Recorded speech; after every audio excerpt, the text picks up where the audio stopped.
नमस्कार। BSc third year में आपका स्वागत है। मैं अनिल कुमार गुप्ता, भौतिक शास्त्र विभाग के सह आचार्य, आज फिजिक्स के अध्ययन के लिए आपके समक्ष ऑनलाइन वीडियो के द्वारा आपसे संपर्क कर रहा हूँ। आप सभी को इस कोविड के कारण प्रोविज़नल प्रमोशन मिला है। आप सबको थर्ड ईयर में प्रमोट किया गया है, प्रोविज़नल है। और जो परिस्थिति है उसके अनुसार दिसंबर माह में आपकी सेकेंड ईयर की परीक्षा संभावित है। अतः इस स्थिति में आपको थर्ड ईयर का अध्ययन करना है, साथ ही साथ आपके सेकेंड ईयर की परीक्षा की तैयारी हेतु उस पर भी ध्यान देना है। बीएससी थर्ड ईयर में जो परीक्षा पद्धति है बिल्कुल सेकेंड ईयर की भांति है। 3 पेपर हैं, एक प्रैक्टिकल वर्क होगा। 3 पेपर सेकेंड ईयर की तरह 50-50 नंबर के हैं। हमारा जो फर्स्ट पेपर है वह क्वांटम मैकेनिक्स एंड स्पेक्ट्रोस्कोपी है। सेकंड पेपर न्यूक्लियर फिजिक्स है। तो third paper solid state physics है।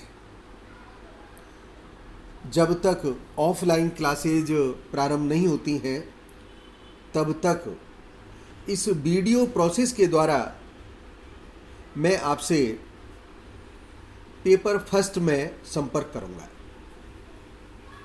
पेपर फर्स्ट में हम क्वांटम मैकेनिक्स और स्पेक्ट्रोस्कोपी का अध्ययन करेंगे। इस पेपर में सबसे पहले हमको ये समझना है, ये जानना है कि आफ्टर ऑल इस क्वांटम फिजिक्स का ओरिजिन क्यों हुआ, क्या इसके कारण थे। प्रिय विद्यार्थियों, सेकेंड ईयर की क्लास तक आपने क्लासिकल फिजिक्स के सिद्धांतों को काफ़ी विस्तार रूप से समझा है। क्लासिकल फिजिक्स मूलतः न्यूटन के नियमों पर आधारित है और इन नियमों की सहायता से आपने ग्रह, तारे, अनेक खगोलीय वस्तुओं की विवेचना की है। जो रिजल्ट प्राप्त हुए वो ठीक थे। खास बात क्या है? खास बात ये है, जो कुछ हमने अध्ययन किया उस अध्ययन में वेलोसिटी ऑफ मूविंग ऑब्जेक्ट, जो भी लक्ष्य है, जो भी गतिशील कण है, उसका जो वेग का मान होता है वह वेग का मान प्रकाश के वेग से काफ़ी कम होता है, जिसको कि हम नॉन रिलेटिविस्टिक लिमिट केस कहते हैं। तो हमने न्यूटन के नियमों को जो अप्लाई किया वह मूलतः नॉन रिलेटिविस्टिक लिमिट पर किया है। दूसरी बात जो मैं विस्तार से आपको बताने वाला हूँ कि ये जो नियम अप्लाई किए गए माइक्रोस्कोपिक लेवल पर नहीं थे, मैक्रोस्कोपिक लेवल पर थे और इनकी विवेचना से हमें रिजल्ट बहुत कुछ ठीक मिले हैं। फिजिक्स के डेवलपमेंट में 1900 तक में क्लासिकल फिजिक्स का बहुत बोलबाला रहा, क्लासिकल फिजिक्स की वैलिडिटी रही और उस समय तक मैटर और एनर्जी को अलग अलग अवधारणाएं बनाए रखी गई। द्रव की गति कणों के द्वारा तथा ऊर्जा की गति तरंगों के द्वारा समझाई गई।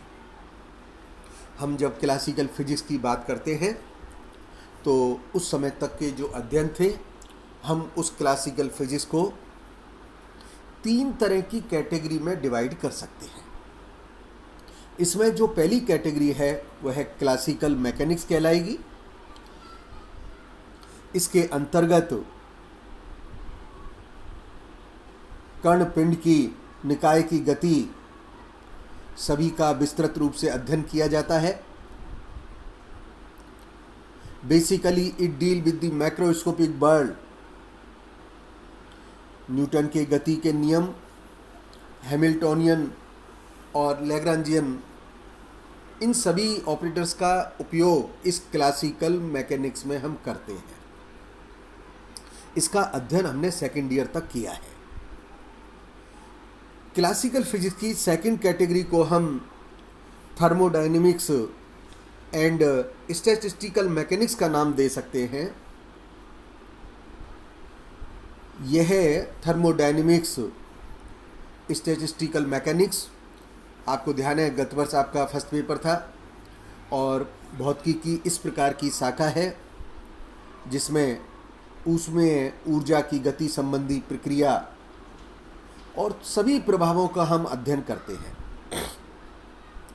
इसका क्षेत्र ऊष्मा का कार्य, ऊष्मा में ट्रांसफॉर्मेशन, कार्य ऊष्मा का रूपांतरण, पीबीटी, कई प्रकार के रिलेशंस आपने किए हुए हैं। ताप, दाब, आयतन के मध्य विभिन्न प्रकार के संबंधों का अध्ययन आपने इसमें किया है। पदार्थ के अणु परमाणु के साथ ऊष्मा गतिक चर राशियों का, और इसमें हमने मैक्सवेल के नियम, मैक्सवेल बोल्ट्जमान लॉ, ऊष्मा गतिक के नियम, इन सब का अध्ययन जिस ब्रांच में किया है उस ब्रांच को हम क्लासिकल फिजिक्स का थर्मोडायनेमिक्स ब्रांच कहते हैं। तीसरी ब्रांच जिसको मैं इलेक्ट्रोमैग्नेटिज्म कह सकता हूँ। इलेक्ट्रोमैग्नेटिज्म एक पूरा पेपर आपके पास रहा है। बीएससी पार्ट 1 के 3rd पेपर इलेक्ट्रोमैग्नेटिज्म था। इस पेपर में आपने विद्युत क्षेत्र, चुंबकीय क्षेत्र, इसके स्रोत, आवेश घनत्व, धारा घनत्व, इन सभी का अध्ययन किया। आपको ध्यान होगा इलेक्ट्रोमैग्नेटिज्म की 3rd यूनिट में मैक्सवेल के चारों समीकरण का हमने ड्राइव किया था, जिनको हमने मैक्सवेल इक्वेशंस कहा था। इन आपको ध्यान आ जाएगा, इन मैक्सवेल इक्वेशंस को हमने Gauss law, Ampere's law, Faraday law of electromagnetic induction से ड्राइव किया था।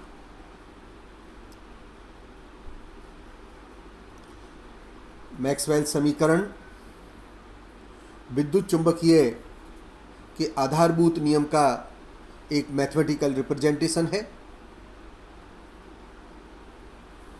1864 में मैक्सवेल ने इलेक्ट्रोमैग्नेटिक वेव का सिद्धांत प्रतिपादित किया था, और इलेक्ट्रोमैग्नेटिक वेव का जो थ्योरी है वह भी फर्स्ट ईयर के वेव एंड ऑसिलेशंस के पेपर में आपने अध्ययन किया है। आपको ध्यान आ गया होगा कि जो उन्होंने विद्युत चुम्बकीय तरंगों का सिद्धांत प्रतिपादित किया था उसको वैज्ञानिक हर्ट्ज के द्वारा प्रायोगिक रूप से सफलतापूर्वक सत्यापन कर सिद्ध किया गया, और उन्होंने बताया कि विद्युत चुम्बकीय तरंगों में परावर्तन, अपवर्तन अनेक गुणधर्म होंगे। इस प्रकार का डेवलपमेंट प्रारंभ में 1900 तक फिजिक्स में हुआ है। 1900 के अंत में, एट द एंड ऑफ 1900, इन तीनों वर्गों के आधार पर यह अनुभव हो रहा था कि प्राकृतिक घटनाएं general theory of radiation and matter के फ्रेमवर्क के आधार पर समझाई जा सकती हैं, परंतु 1900 तक में आकर के अनेक इस प्रकार की घटनाएं प्रस्तुत हुईं जिनका एक संतोषजनक जो व्याख्या है वो न्यूटन प्रिंसिपल्स, न्यूटनाइन मैकेनिक्स के आधार पर संभव नहीं हो पाई। जैसे कि रेले जीन्स लॉ रेडिएशन के केस में जब हम उसकी एनर्जी डेंसिटी निकालते हैं तो एनर्जी डेंसिटी के एक्सप्रेशन में जब हम एनर्जी डेंसिटी का फ्रीक्वेंसी के साथ स्टडी करते हैं तो जब लो फ्रीक्वेंसी है तो एक्सपेरिमेंटल थ्योरेटिकल रिजल्ट मैचिंग में होते हैं, लेकिन जैसे ही फ्रीक्वेंसी बढ़ने लगती है एक्सपेरिमेंटल रिजल्ट और थ्योरेटिकल रिजल्ट बहुत ज़्यादा सेपरेट होने लगते हैं, जो इस बात का इंडिकेशन है कि रेले जीन्स जैसा लॉ जिस नियम के ऊपर आधारित था, principle of equal partition of energy, निश्चित रूप से इनमें कुछ संशोधन की आवश्यकता है। Black body radiation quantum mechanics की ओरिजिन के लिए सबसे पहला कारण बना। अनेक घटनाएं जिनमें कि ऑब्जेक्ट की हाई वेलोसिटी हो, मान लीजिए if the velocity of moving object approaches the velocity of light, then Newton mechanics does not remain valid and it needs some amendment. There is a requirement for some new concept. Stability of atom, motion of proton and electrons, black body radiation spectrum की interpretation होना, फिर variation of specific heat of solid with temperature. Classical physics के द्वारा हम ठोस पदार्थों की विशिष्ट ऊष्मा का ताप के साथ परिवर्तन को नहीं समझा पा रहे थे। हाइड्रोजन एटम में जो लाइन स्पेक्ट्रम आ रहे हैं, अथवा कोई चार्ज पार्टिकल अगर एक्सीलरेट हो रहा है तो उससे किस प्रकार के रेडिएशन का उत्सर्जन होगा, क्या फ्रीक्वेंसी होगी, जो क्लासिकल फिजिक्स कह रही थी और जो होना चाहिए था कि जो हमें मिल रहे थे कि जो फ्रीक्वेंसी मिल रही है वो निश्चित पैकेट में मिल रही है, निश्चित मानों में मिल रही हैं, वह क्लासिकल फिजिक्स के द्वारा संभव नहीं था। क्लासिकल फिजिक्स के अनुसार जितनी भी पॉसिबल वेवलेंथ हैं उन सब का उत्सर्जन संभव होना चाहिए। फिर बाद में photo electric effect, Compton effect, pair production, Raman effect.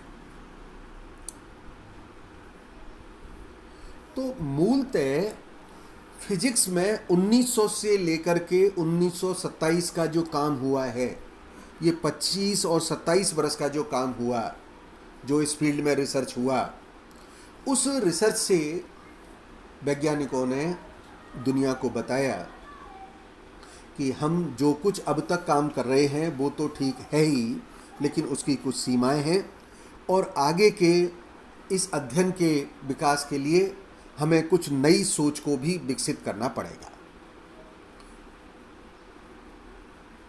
उन्होंने बताया कि validity of classical physics cease at the microscopic level. जब हम माइक्रोस्कोपिक लेवल पर आते हैं तो क्लासिकल फिजिक्स की वैलिडिटी पर क्वेश्चन लगने लगते हैं, and there is a need, there is a time to develop some new concept, therefore new concept had to be involve to describe several problems for example structure of atom, molecules, interaction of light, atomic stability. There are different problems which could not be explained on the basis of quantum mechanics. So this is being my first lecture. In second video, we shall keep continue the discussion of origin of quantum theory. जो अपना ये paper है, ये प्रारंभिक अवस्था, चूँकि अभी तक आप क्वांटम फिजिक्स से संबंधित नहीं थे, इसलिए विस्तार से इसको रखना है। ये अपने पाठ्यक्रम का अंग है और अपना जो ये पेपर है ये बहुत इंटरेस्टिंग है, परीक्षा की दृष्टि से भी बहुत स्कोरिंग भी है। कल हम अपने इस व्याख्यान को ओरिजिन ऑफ क्वांटम फिजिक्स को कल हम पूर्ण करेंगे। आप जब तक थोड़ा सा अभ्यास करें। धन्यवाद।